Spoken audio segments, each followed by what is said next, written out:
Okay, attention all of you. Good morning dear friends. कैसे हो सभी दोस्तों? बिल्कुल एकदम शानदार, जबरदस्त, जिंदाबाद। और सब बढ़िया हो ना? आप सभी का भी दोस्तों स्वागत है और साथ में हमारे जितने भी ऑनलाइन साथी हैं उनका भी स्वागत है। दोस्तों मैं मिस्टर एमडी पूनिया। सबसे पहले थोड़ा इंट्रोडक्शन करवा देता हूँ, है ना, अपने आप से रूबरू करवा देता हूँ। मेरा नाम मिस्टर एमडी पूनिया है और as a general science faculty के रूप में यहाँ से दोस्तों मैं आपको साइंस का मटेरियल प्रोवाइड करवाने वाला हूँ। ये जो क्लासेज रिकॉर्ड है ये लाइव क्लास से रिकॉर्ड है, जिसमें हमारे सामने बच्चे भी बैठे हैं और साथ में ये मैटर आप तक भी पहुँचाया जा रहा है। तो घर बैठे बैठे भी आप लाइव क्लास का आनंद ले सकते हो अगर किसी भी कारण आप कोचिंग तक नहीं पहुँच पा रहे हो। ओके दोस्तों, तो हम स्टार्ट करते हैं। आज बिल्कुल मैं साइंस को जीरो से बेसिक से स्टार्ट करने वाला हूँ। हमने वैसे एक दिन की बेसिक क्लास ज़रूर पढ़ी है अभी तक, लेकिन वो बेसिक क्लास रिकॉर्ड कर ली गई है ना। अब बेसिक के बाद में अब हम एक एक चीज़ को टॉपिक वाइज पढ़ने वाले हैं, है यानी आप सबके लिए मैं पहला सबसे सिंपल जो टॉपिक ले रहा हूँ जो आपकी समझ को थोड़ा और बेहतरीन करेगा, है ना। किस प्रकार से? वो इस प्रकार से कि अगर हम ह्यूमन बॉडी के बारे में पढ़ रहे हैं तो आप ह्यूमन बॉडी को जहाँ से भी टच करोगे आप उस चैप्टर की एक एक बात को फील कर पाओगे। अगर आपने यहाँ छुआ है, आपने यहाँ छुआ है, आपने यहाँ छुआ है, तो आपने जब यहाँ छुआ होगा तो स्किन को छुआ होगा, या आपने छुआ होगा दोस्तों यहाँ की किसी बोन को, आपने यहाँ छुआ होगा तो किसी कार्टिलेज को या उपास्थि को छुआ होगा। अरे यानी तो आप अपने शरीर पे जहाँ टच करोगे, है ना, इस चैप्टर से संबंधित सारी चीज़ें आपके सामने आने लगेगी। तो सबसे प्यारा, सबसे छोटा और थोड़ा सा नए दोस्तों के इंतजार में हम इस टॉपिक को स्टार्ट कर रहे हैं ताकि किसी का ज़्यादा नुकसान भी ना हो। तो दोस्तों सबसे पहला टॉपिक आप डालिए हेडिंग के रूप में स्केलेटन सिस्टम, कंकाल तंत्र। एक नंबर आप डालोगे स्केलेटन सिस्टम, या दोस्तों जिसको हम बोलते हैं कंकाल तंत्र।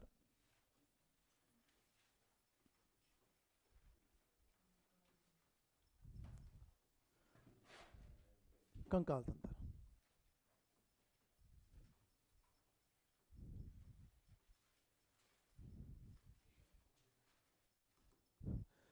बात करते हैं दोस्तों कंकाल तंत्र के बारे में। स्टार्ट करें? ठीक है, तो सुनिएगा दोस्तों। देखो कंकाल तंत्र, जैसे मैं कंकाल तंत्र बोलता हूं ना, दिमाग में एक चीज आती है, क्या? किससे संबंधित चीजें पढ़ेंगे? हड्डियों से संबंधित, है ना। यही दिमाग में आता है कि हड्डियों से संबंधित पढ़ेंगे।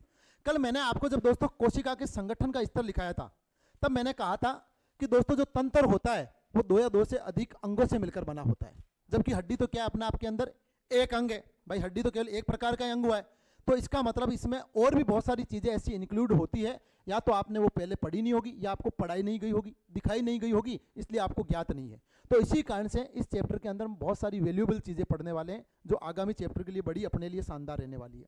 कुछ चीजें मैं आपसे पूछता हूं, जैसे कंकाल तंत्र, स्केलेटन सिस्टम। आप मुझे बताओ कंकाल तंत्र हमारे शरीर में क्या कार्य करता है? मतलब कंकाल तंत्र का शरीर में काम क्या है? शरीर का ढांचा बनाता है। बिल्कुल दोस्तों, इसने ठीक बात कही है दोस्त ने कि शरीर का जो कंकाल है हमारे शरीर का निश्चित आकार और आकृति बनाता है ना। आकार और आकृति, सामने वाली बिल्डिंग की भी है निश्चित, तो उसमें कंकाल तंत्र है क्या?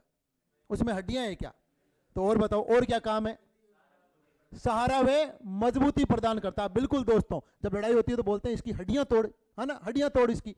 तो क्यों बोलते हैं? क्योंकि पता है कि वो मजबूती देता है। अरे है कि नहीं है? तो सहारा, सुरक्षा व मजबूती प्रदान करता है, गति और गमन प्रदान करता है। एक इंपॉर्टेंट बात ही आई है कि दोस्तों जो हड्डियां होती है वो हमारे चलने में मदद करती है। अरे नहीं, हमारे शरीर को मूवमेंट देती है, चलने से, दौड़ने से, नाचने से लेकर ऋतिक रोशन के tinning tinning tinning tinning dance तक आप दोस्तों कर सकते हो गतियां। अरे है या नहीं? क्या इतना ही काम करती है? चलता तो रोबोट भी है, क्या उसके अंदर हड्डियां होती है क्या? अरे चलता तो रोबोट भी है ना, तो फिर और भी कुछ एक्स्ट्रा काम होंगे। तीन काम आपने ठीक बताए हैं कि शरीर का ऐसा तंत्र है जो शरीर को सुरक्षा, सहारा व मजबूती देता है, शरीर को गति और गमन देता है, और शरीर को निश्चित आकार और आकृति देता है ना। ये जो मेरी फिक्स शेप देख रहे हो ये हड्डियों के दोस्तों एक जॉइंट के कारण ही है यानी अगर ऐसा नहीं होता, हड्डियां इसमें नहीं होती तो दोस्तों मैं तो मांस का पिंड होता, जहां रख देते वहीं पे फैल जाता। अरे एक नहीं, लेकिन ऐसा नहीं होता। तो ठीक है, अब और बताओ मुझे और क्या करता है? बिल्कुल, हड्डियां किससे मिलकर बनी है? किससे मिलकर बनी है? कैल्शियम से, फास्फोरस से, मैग्नीशियम से। और हम कहेंगे दोस्तों ये जो लवण होते हैं शरीर के अन्य बॉडी पार्टों के लिए भी जरूरी होते हैं, तो हम कहेंगे ये शरीर को आवश्यक लवण प्रदान करवाती है। जैसे जैसे दोस्तों अगर मैं बात करूं, क्या बात करूं, जैसे मेरी मांसपेशियों की गतिशीलता और संकुचन के लिए कैल्शियम तत्व की आवश्यकता होती है। कौन से तत्व की? कैल्शियम तत्व की आवश्यकता होती है। अगर मांसपेशियों में कैल्शियम की कमी हो गई ना, तो होगा क्या, मांसपेशियां अकड़ने लग जाएगी, संकुचन नहीं होगा इनमें, और उस दौरान दोस्तों मांसपेशियों में टिटेनी रोग हो जाएगा, जिसको आप नॉर्मल भाषा में बोलते हैं ना, बांटा आ गया। अरे भाई बांटा आ गया यार, पैर सीधा ही नहीं हो रहा है, वो मांसपेशियों में अकड़न हो गई है एक प्रकार से, है ना, तो वो कैल्शियम की कमी से हो रही है। ऐसे ही रक्त में कैल्शियम की आवश्यकता होती है क्या? रक्त में भी कैल्शियम चाहिए। कौन कैल्शियम क्या करता है? रक्त स्कंदन करने वाला तत्व है। रक्त का थक्का जमाने वाला तत्व कौन सा है? कैल्शियम है। अरे तत्व कौन सा है? कैल्शियम। और भी बहुत सारे कारक है, जैसे कोशिका कौन सी है? कोशिका, रक्त का थक्का जमाने वाली कोशिका, कभी पढ़ा हो? कौन सी? प्लेटलेट्स। अरे कौन सी है? प्लेटलेट्स है, ना। ऐसे ही प्रोटीन कौन सी होती है? प्रोटोमीन नहीं होती है, प्रोथ्रोम्बिन। कौन सी होती है? प्रोथ्रोम्बिन और फाइब्रिनोजन, है ना। ऐसे तत्व कौन सा होता है? कैल्शियम। विटामिन कौन सा होता है? विटामिन के। अरे कौन होता है? विटामिन के। क्विनोन या फिलोक्विनोन या नेप्टोक्विनोन, जिसको रासायनिक नाम से हम जानते हैं। तो बहुत सारे कारक है। तो देखो कैल्शियम ने मदद की। फास्फोरस विकास करवाता है हड्डियों का। कहीं पे भी दोस्तों अगर आप यूरिया भी देखोगे उसमें फास्फेट की मात्रा पाई जाती है, तो विकास का काम करवाएगा। तो तीसरा पॉइंट, चौथा पॉइंट निकल के आया है, ये हमारे शरीर के लिए आवश्यक लवण प्रदान करता है। और बताओ और क्या काम करता है? और क्या काम करता है? हड्डियां और क्या काम करती है? आपने कभी रटा हो एक लाइन के रूप में कि हमारे शरीर में रक्त का निर्माण कहां होता है? अस्थि मज्जा में। अरे कहां होता है? अस्थि मज्जा। अरे अस्थि का मतलब क्या? हड्डी। और मज्जा, मज्जा का मतलब दोस्तों ऐसी सेरेंद्रीय संरचना या ऐसी कोशिकाओं के समूह जो रक्त का निर्माण करवाती है, जो दोस्तों हिम का निर्माण करवाती है, हीमोपोइटिक या हीमोपोइसिस का काम करवाती है। रक्त के निर्माण की क्रिया हीमोपोइसिस कहलाती है ना। हीमोपोइसिस हिम का निर्माण करने की प्रक्रिया, रक्त का निर्माण करने की प्रक्रिया। तो दोस्तों अस्थि मज्जा या जिसको बोन मेरो बोलते हैं, वो भी कहां होती है? हड्डियों में होती है, और दोस्तों रक्त का निर्माण करने में मदद करती है। तो देखो कितनी इंपॉर्टेंट चीजें आई है। हमने कहा दोस्तों कंकाल तंत्र का कार्य क्या है, तो यहीं से कुछ बेसिक बात करते हैं। पहले तो परिभाषा की बात करते हैं कि कंकाल तंत्र क्या है। क्या हम आउटलाइन पूरी कवर कर रहे हैं क्या? अच्छा, थोड़ा सा ये मैंने स्पेस ऊपर की तरफ ज्यादा लिखा है। अगर दोस्तों ऑनलाइन वालों को नहीं दिखाई दे रहा है तो थोड़ा सा ध्यान रखना, ये लिखा है कंकाल तंत्र और यहां पे लिखा है स्केलेटन सिस्टम। चलिए मैं आपके लिए थोड़ा नीचे लिख देता हूं इसे। नहीं स्लाइड छोटी नहीं करेंगे, अपने लिए थोड़ा सा इससे नीचे लिखना है मुझे, ये ध्यान रखना है। तो यहां से हेडिंग डालते हैं। आपका जो चैप्टर इसका नाम है, हाँ अब दिख रहा है, कंकाल तंत्र, या दोस्तों इसको बोलते हैं skeleton system. SKELETON system, system के नीचे। अरे है नहीं है, सब कुछ सिस्टम के नीचे ही रहेगा। तो बात करते हैं दोस्तों इस सिस्टम को परिभाषा के रूप में लिख देते हैं। शरीर का ऐसा तंत्र, शरीर का ऐसा तंत्र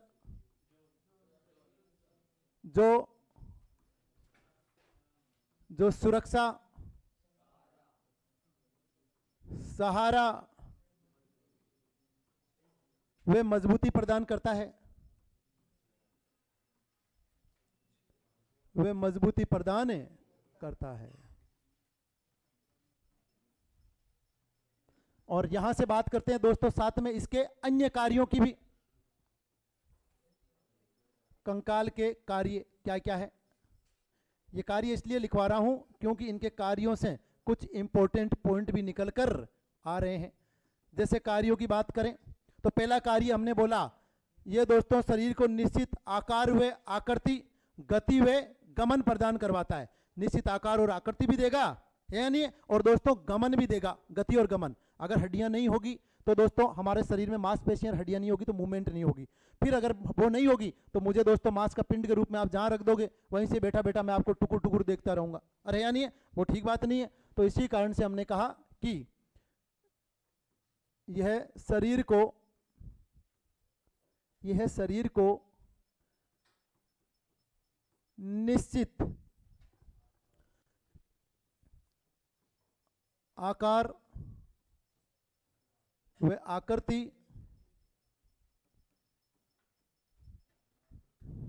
तथा गति व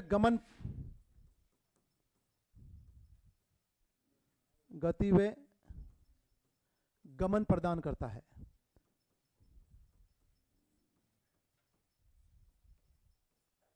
गति व गमन प्रदान करता है, पहली बात ये होगी। दूसरा पॉइंट यहां से लिखते हैं, और क्या कार्य है? दूसरा कार्य ये दोस्तों आपके श्वसन व सुनने में भी सहायक है। देखो श्वसन और सुनने में कैसे, ये जो नाक होता है ना, आगे हड्डियां होती है टर्बाइनल अस्थियां, और वो टर्बाइनल अस्थियां एक लंबा सा पथ बनाती है ना। टर्बाइनल अस्थियां क्या करेगी? एक लंबा सा पथ बनाएगी। अरे ये मेल उतारने का जो काम है ना भाई पैर का, ये सुबह सुबह करना होता है ना। तू गलत टाइम समझ रहा है, ये नहाने का टाइम नहीं है तेरे कि मेल उतार उतार के, मसाला उतार उतार के दिखा रहा, देख भाई ने इतना आज कमा लिया है। क्या भोला आदमी है यार। मैंने थोड़ा तुम्हें समझा क्या दिया कि ये ऑनलाइन भी रिकॉर्ड होगी, तुम अपने कामों में मस्त होगे कि ये तो अब कुछ कहेगा नहीं, आज ये लाइन पे आया है ना। अच्छा लाग गई, अरे कोई बात को नहीं, लाग गई तो सारा दर्द बाद में मेटा। हाँ है ना, मसल्स दर्द कर रही है, दिखा रहा है कहाँ पे संकुचन नहीं हो रहा है ना, कैल्शियम की कमी कहाँ हुई है। चलिए कोई बात नहीं, अभी इधर ध्यान दो, बाकी सारा इलाज हम बाद में करेंगे। एक बार क्लास रिकॉर्ड भाई जो बस देख आप कटकट लग गई है। चलिए देखते हैं दोस्तों, तो शरीर को निश्चित आकार और आकृति देगा और गति और गमन देगा। अगले पॉइंट की बात करते हैं, श्वसन व सुनने में भी सहायक है। श्वसन के लिए दोस्तों हमारा दोस्तों ये जो भाग होता है, ये यहाँ पे टर्बाइनल अस्थियों के द्वारा लंबा पथ बनाता है ना, बहुत लंबा पथ होता है ये अंदर की तरफ, तो टर्बाइनल अस्थियां पाई जाती है। सुनने के लिए कर्ण अस्थियां पाई जाती है ना। कान में आपने सुना होगा 3 अस्थियां पाई जाती है। सबसे छोटी हड्डी कहाँ पाई जाती है? कान में पाई जाती है। कहाँ पाई जाती है? कान में। तो दोस्तों बात करते हैं, श्वसन व सुनने में सहायक है। ये जो 3-4 स्टूडेंट पिछली क्लास में जिसमें मेरी बैठ चुके हैं है ना बैठ चुके हैं, वो थोड़ी शांति बनाए रखें, क्योंकि नए वाले बच्चों को लगेगा हमें तो कुछ आ ही नहीं रहा है भाई, इनको तो सब कुछ आ रहा है। ये पढ़ चुके हैं, अब ये टॉपिक पिछले बैच में इनके छोड़ा था और ये इधर को तरफ शिफ्ट हुए हैं, तो आप थोड़ा धैर्य बनाए रखना, इनको मौका देना पहले, ठीक है ना। हाँ चलिए 3 नंबर बात करते हैं। 3 नंबर बात क्या करेंगे कि दोस्तों ये हमारे शरीर को आवश्यक लवण प्रदान करवाते हैं। तो हम कहेंगे यह शरीर को आवश्यक लवण प्रदान करवाती है। जैसे बताओ हड्डियां किससे निर्मित है? कैल्शियम से। लवण प्रदान करवाती है। जैसे जैसे कैल्शियम शॉर्ट में लिख देते हैं, कैल्शियम को किससे लिखते हैं? CS से। कैल्शियम, मैग्नीशियम, फास्फोरस, फास्फोरस को किससे लिखते हैं? P से। कोई F से मत लिख देना है ना। F से होता है क्या? फ्लोरीन। अरे क्या होता है? फ्लोरीन। और P से क्या होता है? फास्फोरस। आवश्यक लवण प्रदान करवाएगी। और सबसे इंपॉर्टेंट पॉइंट कि हमारे शरीर में रक्त का निर्माण कहाँ होता है? अस्थि मज्जा में। अरे है कि नहीं? अस्थि मज्जा में। तो हम कहेंगे शरीर में रक्त का निर्माण, शरीर में रक्त का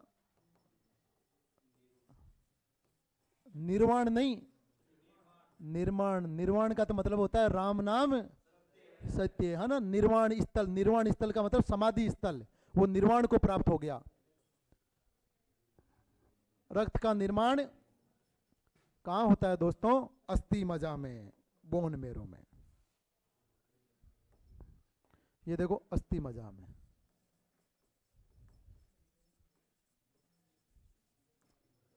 अस्थि मज्जा में। इंग्लिश में क्या बोलते हैं अस्थि मज्जा को? Bone marrow. क्या बोलते हैं? Bone marrow. और जब अस्थि मज्जा में रक्त का निर्माण होता है तो दोस्तों मजा ही आ जाता है। अरे मजा तो आता ही है ना। इस दुनिया में हर कोई आपका खून चूसना चाहता है, चाहे दोस्तों वो मकान मालिक हो, चाहे कोचिंग वाले हो, चाहे दोस्तों फ्रेंड हो, चाहे गर्लफ्रेंड हो, चाहे फ्रेंड की फ्रेंड हो, है ना, रिश्तेदार हो, घर वाले हो, हर कोई खून चूसने में लगा होता है। लेकिन कोई आपके लिए है जो रक्त का निर्माण भी करता है, और वो कौन है? अस्थि मज्जा। और दोस्तों मजा ही आ जाता है। और अस्थि मज्जा पाई किस में जाती है? अस्थि मज्जा पाई जाती है हड्डियों में। कहां पाई जाती है? हड्डियों में। तो दोस्तों अस्थि मज्जा के लिए देखो डायग्राम में दिखा देता हूं हड्डियों का। हड्डी आपकी ऐसी दिखती है नॉर्मली,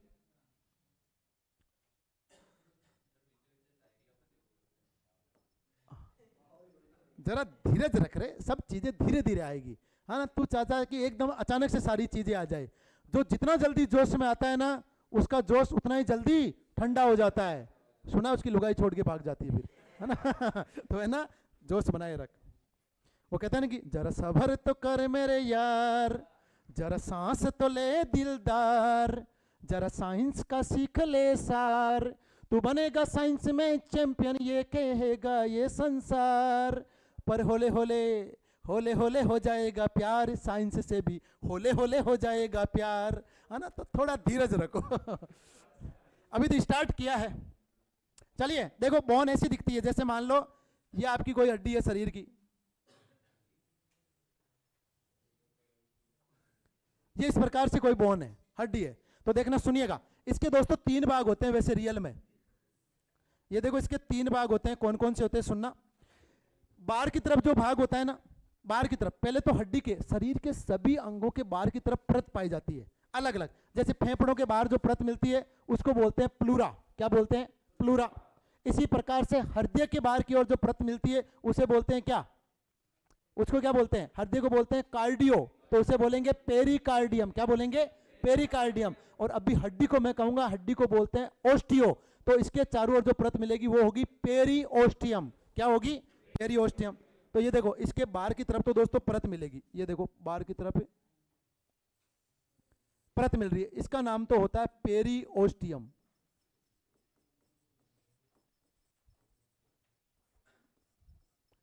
पेरिओस्टियम, ठीक है। फिर इसमें दोस्तों देखो, यहां पे सुनना, कहां पे दोस्तों रक्त का निर्माण होता है, कैसे रक्त का निर्माण होता है। ये वाला जो भाग होता है ना, ये भाग है ना, इसको बोलते हैं दोस्तों एपीफाइसिस बोलते हैं। क्या बोलते हैं? एपीफाइसिस। ये एपीफाइसिस है, ये मेटाफाइसिस है, और ये जो होता है उसको बोलते हैं डायोफाइसिस या डाइफाइसिस। It is clear. और ये जो बाहर वाला भाग होता है ना, इसमें दोस्तों आपके लिए जो अस्थि मज्जा पाई जाती है, स्पंजी बोन होती है, और इसमें दोस्तों जो आरबीसी, जो रक्त का निर्माण होता है ना, वो होता है रक्त कणिका। कौन सी? आरबीसी। कौन सी रक्त कणिका बनती है? आरबीसी। मेनली यहाँ पे हीमोपोइटिक ऊतक होते हैं, हिम का निर्माण करने वाले ऊतक, जिनसे दोस्तों हीमोपोइसिस की क्रिया चलती है। रक्त निर्माण की क्रिया कहलाती है हीमोपोइसिस। रक्त वाले चैप्टर में लिखेंगे हम, तो हीमोपोइसिस की क्रिया चलेगी और यहाँ से आरबीसी बन जाएगी। तो ये होती है आपकी रेड बोन मेरो, जहाँ से निकलती है रेड ब्लड कार्पस, आरबीसी, लाल रक्त कणिका। और ये जो मध्य वाला भाग होता है ना, ये मध्य वाला भाग, यहां से दोस्तों अगर हम बात करें, ये मध्य वाला भाग, यहां से बनती है दोस्तों डब्ल्यूबीसी। क्या बनती है? ना केवल डब्ल्यूबीसी, साथ साथ में दोस्तों यहां पे वसा का संग्रहण भी होता है। और वसा का संग्रहण होने के साथ साथ यहां से जो रक्त कणिका बनेगी वो बनेगी आपकी कौन सी? डब्ल्यूबीसी। तो देखो, हड्डी के मध्य वाले पीले भाग से डब्ल्यूबीसी बनती है, और हड्डियों का किनारों वाला भाग दोनों तरफ होता है वो लाल होता है, जहां से आरबीसी का निर्माण होता है। तो लाल अस्थि मज्जा किनारों की तरफ मिलती है, जबकि येलो बोन मेरो, पीली अस्थि मज्जा किधर मिलती है? मध्य में पाई जाती है। अरे एक नहीं, मुझे थोड़ी गर्मी भी फील हो रही है, या तो पंखा चलाएं या हम ये उतार दें। देखो ये उतार देंगे तो फिर थोड़ी लुकिंग में कमी आ जाएगी। तो मैं सोचता हूँ थोड़ा पंखा चला देते हैं, ये थोड़ा बेटर ऑप्शन रहेगा। हाँ ठीक है ना, इतना कॉम्प्रोमाइज मत करनो भाई, है ना। वो कहते हैं ना कि आंसू पूछने वाले बहुत मिल जाएंगे, है ना, सर्दियों में नाक पूछने वाला कोई नहीं मिलेगा। तो इसलिए ज्यादा कॉम्प्रोमाइज भी नहीं करना है। अरे मैं तो स्क्रीन से गायब ही हो गया, हाउ इट्स पॉसिबल? क्या मैं मिस्टर इंडिया बन चुका हूं? ये कैसे हुआ? ये तो बहुत धोखा हुआ है भाई, है ना, मैं गायब हो चुका हूं स्क्रीन से। तो कोई बात नहीं, बीच में नहीं आएंगे। तो सुनिएगा, आरबीसी किनारों से बनती है और डब्ल्यूबीसी मध्य से बनती है, इतना ध्यान रख लोगे ना? ठीक है। अब बात करते हैं, ये तो अपने दोस्तों पहली स्लाइड की बात हो गई, क्या पढ़ा है एक बार रिवाइज कर लेते हैं। टॉपिक स्टार्ट किया कौन सा है? कंकाल तंत्र। भाई ऑनलाइन वाले आप भी जो देख रहे हो, साथ साथ में चीजों को रिवाइज कर लो। मुझे यकीन है कि जो पढ़ाया जाता है वो अगर आप साथ साथ बोलने की कोशिश करोगे तो आपको मुंह जबानी याद हो जाएगा, अलग से रफ में पेज नहीं भरने पड़ेंगे, वो मैं तो रीजनिंग के लिए बचा लोगे आप, है या नहीं? तो साथ साथ जवाब दीजिएगा। टॉपिक स्टार्ट किया कौन सा? कंकाल तंत्र या स्केलेटन सिस्टम। और कंकाल तंत्र के हमने शुरुआत में कुछ बेसिक से कार्य देखे हैं। जैसे हमने क्या क्या कार्य देखे हैं? हमने कहा कि कंकाल तंत्र ऐसा तंत्र है, कैसा तंत्र है? ऐसा तंत्र जो सुरक्षा करता है, सहारा करता है और शरीर को मजबूती प्रदान करता है। अन्य कार्यों की बात करेंगे तो ये शरीर को निश्चित आकार और आकृति देता है, और आकार और आकृति के साथ में दोस्तों किसमें सहायक है? गति और गमन में सहायक है। और है या नहीं है? गति और गमन में सहायक है। फिर यहां से बात करें, श्वसन व सुनने में सहायक है, और शरीर को आवश्यक लवण प्रदान भी करवाता है, क्योंकि हड्डियां बनी होती है किससे? कैल्शियम से, मैग्नीशियम से, फास्फोरस से। It is clear. और फिर अगर हम बात करें तो दोस्तों शरीर में रक्त का निर्माण कौन करवाता है? अस्थि मज्जा या बोन मेरो। ये याद कर लेना अच्छे से कि हड्डियों में, शरीर की जो बड़ी हड्डियां होती है ना, वो रक्त का निर्माण करती है, तो अस्थि मज्जा या बोन मेरो में। और दोस्तों आरबीसी का निर्माण होता है हड्डी के बाहरी भाग, जिसको हम बोलते हैं, इसको बोलते हैं एपिफाइसिस। आपको ज्यादा नहीं लिखवा रहा हूं, याद नहीं होगा। एपिफाइसिस में आरबीसी का निर्माण होता है, जबकि दोस्तों अंदर वाला जो भाग होता है जिसको बोलते हैं डाईफाइसिस, इसमें निर्माण होता है किसका? डब्ल्यूबीसी का। यहां तक बात समझ में आ गई क्या? चलिए फिर आगे बढ़ते हैं। फिर से एक बार आ जाइए, कोई बात नहीं। हम धीरे धीरे थोड़ा टेक्निकल एक्सपर्ट बनने की कोशिश करेंगे, 1-2 दिनों के अंदर, टाइम लगेगा। ये देखो कितना अच्छा लग रहा है खुद को देख के, है ना? कांच में भी देखते हैं तो कितना अच्छा लगता है, खुद को 5-5 मिनट तक देखते रहते हैं कि तेरा भाई है नहीं? चलिए अब बात करते हैं दोस्तों, आगे सुनिएगा, आगे सुनिएगा, बात करते हैं। तो देखिए कंकाल तंत्र जो है, अब दोस्तों हमने कहा कि केवल हड्डियों से कंकाल तंत्र तो निर्मित है नहीं है। अरे कोई किधर आवाज नहीं करेगा, इधर सुनोगे, है ना? कि कंकाल तंत्र केवल हड्डियों से निर्मित तो नहीं होता, इसका मतलब इसमें 2 या 2 से और अधिक अंग भी शामिल होंगे। अरे है या नहीं है? तो हम बात करते हैं दोस्तों कंकाल तंत्र के भागों की, और कंकाल तंत्र के टोटल भाग कितने होते हैं? 2 भाग होते हैं। कंकाल तंत्र के 2 भाग होते हैं। चलिए बात करते हैं कौन कौन से होते हैं। तो हम बात करते हैं टाइप ऑफ स्केलेटन सिस्टम, कंकाल तंत्र के प्रकार, कंकाल तंत्र के प्रकार।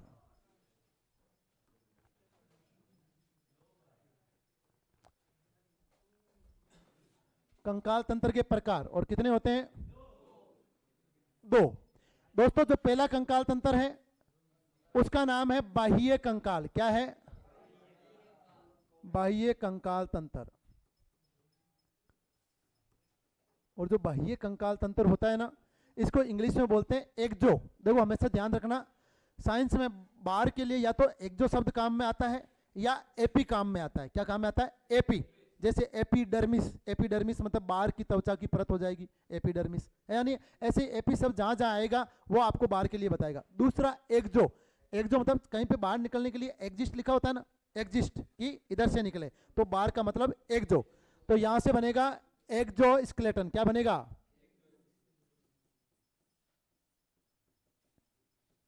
Exo skeleton. अब बात करते हैं दोस्तों बाह्य कंकाल तंत्र के बारे में कि बाह्य कंकाल तंत्र में क्या क्या शामिल है। सुनिएगा, नाम से पता चल रहा है क्या है बाह्य कंकाल। तो कहां स्थित होगा? शरीर के, शरीर के बाहर। किधर बाहर? किधर? चुंगी की तरफ। कहां? हमारे शरीर के बाहर। फिर इधर रखो, है ना? तो शरीर के बाहर स्थित होगा। अब देखो बाहर स्थित होगा तो कौन सा है बाह्य कंकाल का? आपको क्या क्या लगता है? जो नए स्टूडेंट है आप मुझे बताओ कि बाह्य कंकाल के कौन कौन से उदाहरण हो सकते हैं। जैसे बाहर हाथ, हाथ, उंगलियां, पैर, पैर, कान, ये देखो कान, नाक। अरे भाई ऐसे नहीं, तुम पता नहीं क्या क्या बताओगे, है ना? बहुत सारी चीजें बाहर है ना? नहीं सुनिएगा, ऐसा नहीं है। मैं एक लाइन और बोलता हूं कि बाह्य कंकाल तंत्र में मृत सेल उपस्थित होती है। जो सेल होती है वो मृत होती है, मतलब इनको काटने पर या तोड़ने पर दर्द का एहसास नहीं होता। अब बताओ, नाखून, बिल्कुल, नाखून और बाल। हम मनुष्य के शरीर में नाखून और बाल। ऐसे पक्षियों की बात करें, पक्षियों के पंख और उनकी चोंच, जानवरों के खुर और उनके सींग, मत्स्यों में पाए जाते हैं सल्क, कछुए का ऊपरी कवच, सारे के सारे किससे मिलकर बने हैं? बाह्य कंकाल से। किसके उदाहरण है? बाह्य कंकाल के। समझ में आ रही है? अच्छा, बाह्य कंकाल तंत्र में अगर सेल मृत है तो दोस्तों इसका निर्माण किससे होता है? इसका निर्माण होता है किससे? कीरेटिन प्रोटीन से। अरे किससे होता है? कीरेटिन प्रोटीन से। क्योंकि जो प्रोटीन होता है ना उसे कहा जाता है बॉडी बिल्डिंग सबस्टेंस। शरीर का निर्माणकारी जो पदार्थ है वो कौन है? प्रोटीन होता है। कौन होता है? प्रोटीन। इसे बोलते हैं शरीर का निर्माणकारी पदार्थ। टूटे फूटे अंगों को मरम्मत करने वाला, गांवों को भरने वाला बॉडी बिल्डिंग या ब्लॉक बिल्डिंग सबस्टेंस होता है प्रोटीन। तो दोस्तों कौन सी प्रोटीन बनाती है? कीरेटिन प्रोटीन। चलिए बात करते हैं, सुनिएगा। तो बाह्य कंकाल हम कहेंगे शरीर की बाह्य सतह पर स्थित, शरीर की बाह्य सतह पर स्थित। फिर दूसरी बात करते हैं, इसमें मृत सेल पाई जाती है, सेल अनुपस्थित भी बोल सकते हैं, इसमें मृत सेल पाई जाती है।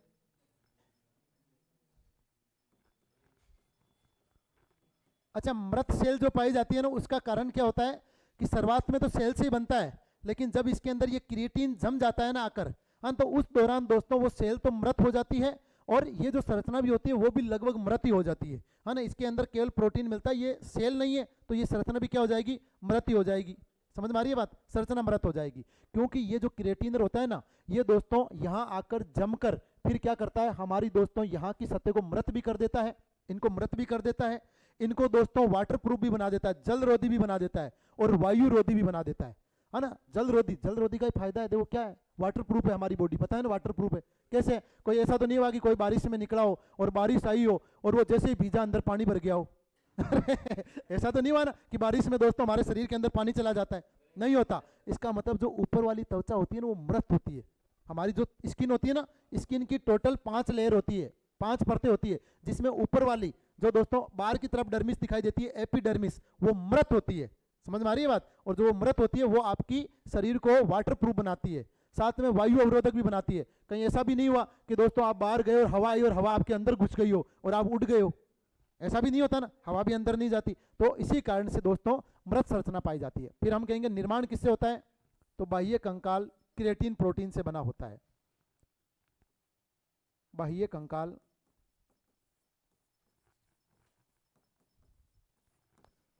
स्टार लगा के लिखोगे, कीरेटिन प्रोटीन से निर्मित होता है।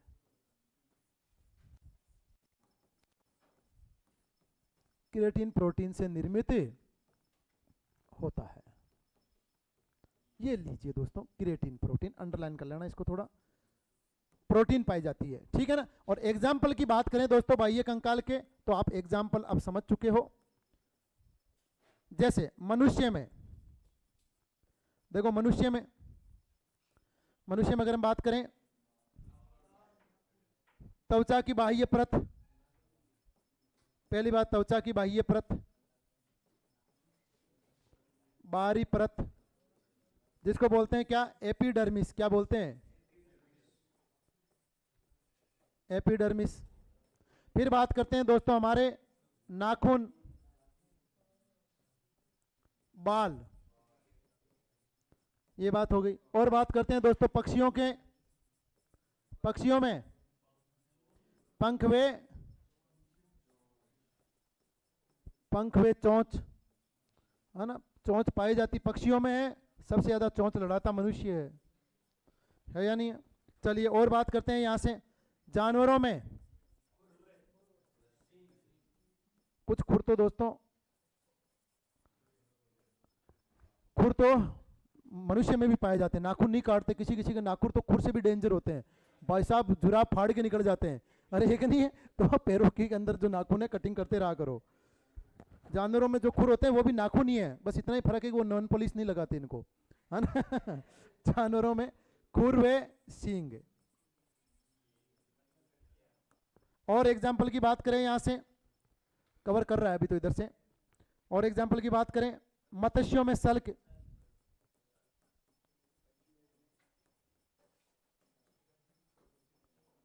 और कछुए का ऊपरी कवच, कछुए का बाहरी कवच, बाहरी कवच,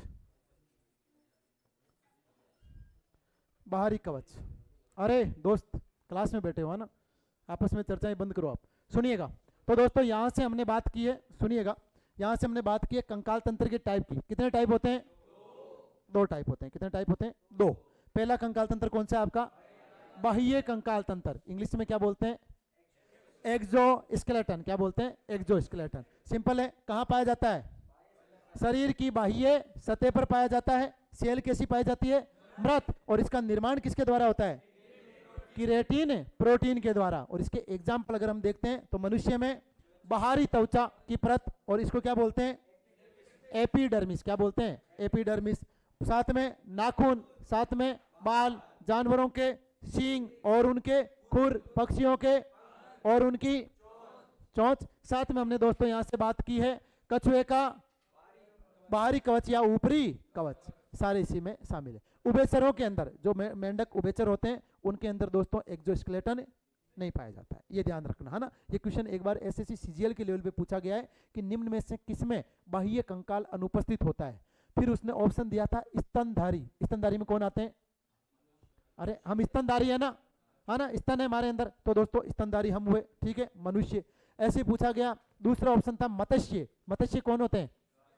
मछलियां। कौन होती है? मछलियां। ऐसे ही पूछा गया था एविज वर्ग। एविज वर्ग में कौन शामिल है? पक्षी। अरे कौन है? पक्षी। और लास्ट ऑप्शन था एम्फीबियन या उभयचर। और उभयचर में कौन शामिल है? मेंढक, जो जलचर भी है और स्थलचर भी है। अरे यानी तो वो आपका उभयचर हो जाएगा, वो मेंढक हो जाएगा। तो मेंढक इसका राइट आंसर था कि उसमें बाह्य कंकाल नहीं पाया जाता। समझ में आ रही है ना बात? तो चलिए, ये हमारी बात हो गई है। एक बार देख लीजिए स्लाइड को, मैं हट जाता हूँ। ऑनलाइन वाले भी नोट करना चाहे तो इसे एक बार नोट कर लेना या स्क्रीनशॉट ले लेना।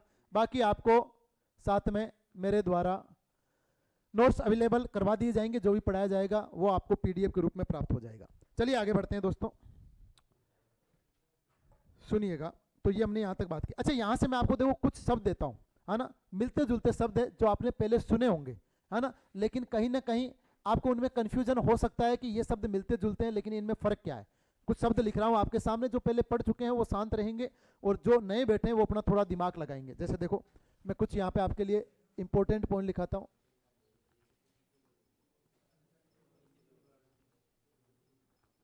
देखो आपके सामने एक शब्द है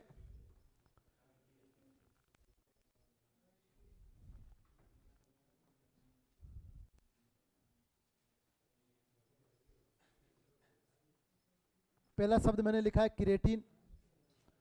दूसरा शब्द मैं लिख रहा हूं काइटिन। तीसरा शब्द मैं लिख रहा हूं केरोटीन। और चौथा शब्द लिख रहा हूं क्रिएटिन या क्रिएटिनिन। क्रिएटिनिन। जिन्होंने पहले नहीं पढ़ा है और जो हमारे नए साथी हैं, उनमें से आप मुझे बताइए किस किस को पता है कि इन शब्दों का मतलब क्या है। इसने पढ़ा है, मुझे पता है, मैं शक्लें जानता हूं। ये पुराना लकड़ा है है ना, ये पुराना बोले अगर गांव के मन आ खेजड़ी बहुत पुरानी है किरेटिन, काइटिन। हाँ, जो ऑनलाइन साथी है अगर उनमें से भी कोई ये बता पाता है तो उनके लिए इनाम है। अगर वो कहीं से टीप नहीं रहे हैं तो 100 रुपए का नगद इनाम है ना, जो इनको बिल्कुल सही बता पा रहा है ना। मैं आपको स्कैनर भेज दूंगा, साथ में इधर इस वीडियो के साथ इधर स्कैनर लगाऊंगा और आप मेरे को थोड़ी भेजोगे, सॉरी, है ना, स्कैनर से तो मुझे पैसे प्राप्त होंगे, है ना। मैं आपको यहाँ पे कुछ ना कुछ ऐसा हिंट दे दूंगा जिससे मैं आपको पैसे सेंड कर सकूँ, है या नहीं है। वैसे जात का मास्टर हूँ, उम्मीद मत करना, ठीक है। तो दोस्तों बात करते हैं, है ना, मास्टर के पास ऐसा लेना देना नहीं होता। तो देखो, किरेटिन, काइटिन, केरोटिन और क्रिएटिनिन, आपने सारे शब्द सुने। आप मुझे तो किरेटिन कहाँ सुना है? अभी सुना है, अभी सुना है। कहां सुना है? पिछली स्लाइड पे। बाह्य कंकाल का निर्माण किससे होता है? किरेटिन प्रोटीन से। किरेटिन प्रोटीन से। तो इसका मतलब दोस्तों किरेटिन तो क्या है? प्रोटीन है। रियल में क्या है? ये प्रोटीन है। और ये क्या करती है? बाह्य कंकाल का निर्माण करती है। बाह्य कंकाल का निर्माण करती है।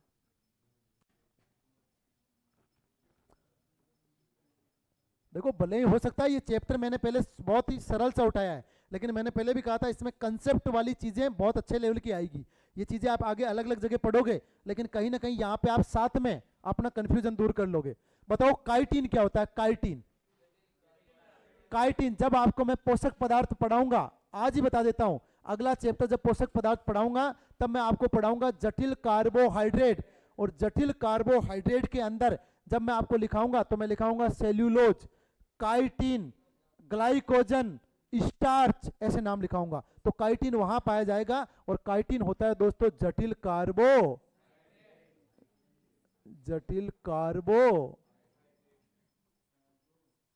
कार्बोहाइड्रेट। और ये कहाँ मिलता है? ये मिलता है दोस्तों कीटों के, कीट, कीट कौन से? जो छोटे छोटे जिनको आप हाबू बोलते हैं। क्या बोलते हो? हाबू, हाबू बोलते हो ना, हाबूड़ा जिसको बोलते हो नॉर्मली अपनी भाषा में। उसके ऊपर की तरफ दोस्तों एक कवर मिलता है ना, वो जो कवर होता है ना, वो रियल में दोस्तों क्या होता है? काइटिन का बना होता है। ऐसे ही कवकों की जो कोशिका भित्ति होती है, कवक, कवक की कोशिका भित्ति, कैसे कवक कैसे काइटिन, तो कवकों की कोशिका भित्ति भी काइटिन से बनी होती है। तो हम कहेंगे कीटों का ऊपरी कवच, ऊपरी कवच, और दूसरा होता है दोस्तों क्या? दूसरा होता है आपका कवक की कोशिका,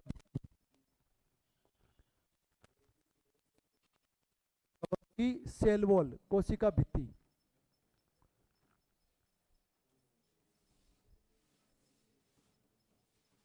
आउटर लेयर ऑफ फंजाई, है ना, या इंसेक्ट कह सकते हैं, इंसेक्ट का ऊपरी कवच, और जो आपकी फंजाई होती है उसकी सेल वॉल इससे निर्मित होती है।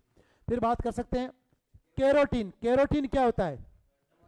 केरोटीन, केरोटीन होता है वर्णक। क्या होता है? वर्णक। और वर्णक जो जिनको हम पिगमेंट बोलते हैं, उनका काम होता है रंग प्रदान करना, रंगना, मतलब उसमें रंग देना। जैसे आप अलग अलग चीजों के अलग अलग रंग देखते हो, जैसे आप देखते हो टमाटर का लाल रंग देखते हो, है ना, मिर्ची का हरा रंग देखते हो, पेड़ पौधों का हरा रंग देखते हो, है ना, ऐसे ही गाजर का नीला बैंगनी गहरा रंग देखते हो, ऐसे ही गाय के दूध का पीलापन देखते हो। तो गाय के दूध का पीला रंग और दोस्तों गाजर का जो नीला बैंगनी रंग है, उसके लिए कौन सा जिम्मेदार वर्णक है? केरोटीन। कौन सा है? केरोटीन। पूरा बोलो, केरोटीन, नॉट किरोटीन, केरोटीन। क्या नाम है? केरोटीन। तो दोस्तों ये आपका वर्णक है।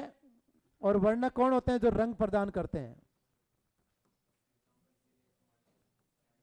रंग प्रदान करते हैं, ये प्रदान है। जैसे कहां पाया जाता है? ये पाया जाता है गाय के दूध का पीला रंग, रंग देना, है ना, दूध का पीला रंग, रंग, हाँ रंग दे, हाँ रंग दे, हाँ रंग दे, रंग दे, रंग दे, है ना। और बात करते हैं दोस्तों क्या? गाजर में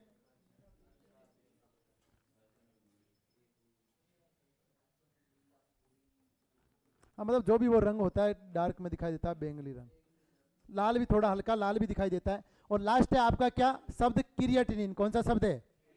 क्रिएटिनिन। क्रिएटिनिन क्या होता है? हाँ ना, मूत्र में पाया जाने वाला अपशिष्ट पदार्थ होता है, वेस्ट केमिकल प्रोडक्ट होता है, जो दोस्तों आपकी मांसपेशियों के उपापचय के दौरान बनता है। जब मांसपेशी कार्य करती है ना, तो उस दौरान जो दोस्तों अपशिष्ट पदार्थ बनता है उसे बोलते हैं क्रिएटिनिन। तो हम कहेंगे मूत्र में उपस्थित अपशिष्ट पदार्थ, अपशिष्ट पदार्थ।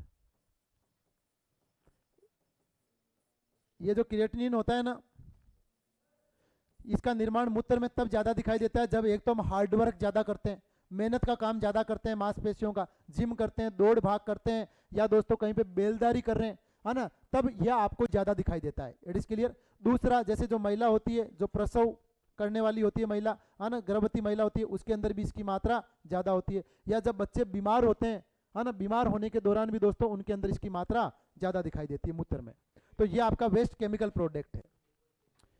तो देखो चार शब्द है ये पहले से किसी को पता था क्या? जो नए स्टूडेंट है उनमें से नहीं पता था ना, कोई बात नहीं। चलिए, तो आज हमने बात कर ली, हमारे पास थोड़ा टाइम आज कम ही बचा है, थोड़ा सा सिस्टम को सेट करने में, है ना, चीज़ों को थोड़ा रेगुलेट करने में हो सकता है एक दो दिन के लिए हल्का फुल्का डिस्टर्बेंस आए, लेकिन ये चीज़ें थोड़े दिनों बाद में, एक दो दिन में ठीक हो जाएगी। तो आपने साथ साथ नोट किया है या वापस आपके लिए स्लाइड देख लाऊं? है ना, मौज उन्हें आदत, हाथ नहीं खोले, है ना, तू बाँच मास्टर, बस 55 मिनट से ऐसे बैठे हैं ट्रके से, हाथ खोला भी नहीं है भाई, निवास खराब हो जाएगा, है कि नहीं है? बढ़िया आराम से ट्रके से बैठे चोड़ में, कोई बात नहीं, बैठो बैठो बच्चों, कोई बात नहीं। चलिए, तो दोस्तों आज की क्लास आपके लिए यहीं तक है ना, इसकी पीडीएफ आपको मिल जाएगी, बाकी हम थोड़ा सा इसको नोट करने का कार्य भी कर लेते हैं। उम्मीद है क्लास आप सभी को पसंद आई होगी। अगली क्लास को भी इसी तरीके से यथावत रखना और नॉलेज को अपने को अपग्रेड करना, भावी एग्जाम को फोड़ देना है दोस्तों, है या नहीं है?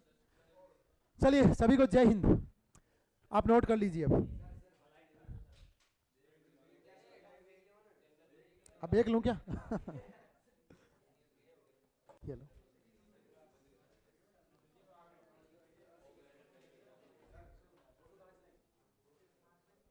फोटो नहीं खींचनी, नोट ही करना है बैठ के, वो फोटो पड़ी रह जाएगी फोन में, है ना। फोन में पता नहीं कितनी फोटो पड़ी, वो बाहर निकली क्या आज तक कभी नहीं निकली ना तो इसी कारण से फोटो नहीं लेनी है ना, नोट करना है। और जिन्होंने नोट कर लिया है वो मुझे याद करके दिखाएंगे, तुरंत का तुरंत मुझे याद करके दिखाएंगे क्लास में ही।